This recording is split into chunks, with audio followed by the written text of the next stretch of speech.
अस्सलामुअलैकुम। New fast updates news के साथ मैं हूं मोमिना साजिद। पेश है आज की अहम खबर शामिल करते हैं इंचार्ज नुमाइंदगान मोहम्मद नासिर रायबंद से।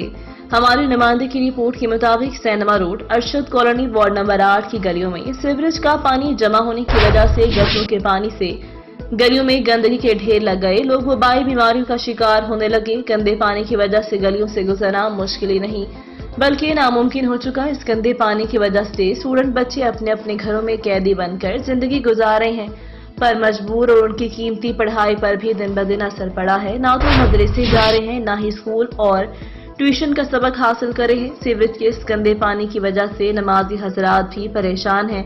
उन्होंने घरों में नमाज पढ़ना शुरू कर दी है। मस्जिदें वीरान। अहले इलाका अरशद कॉलोनी के पंजाब हुकूमत और रायबंद सिटी के असिस्टेंट कमिश्नर लारिब असलम साहिबा म्यूनिसिपल कमेटी के चीफ गुजर साहिब से पुरजोर अपील कि इस मसले का फौरी नोटिस लेकर आवाम को रिलीफ दिया जाए ताकि आदम की औलाद सुख का सांस ले सके। मजीद खबरों और अपडेट्स के लिए देखते रहिए न्यू फास्ट अपडेट्स न्यूज।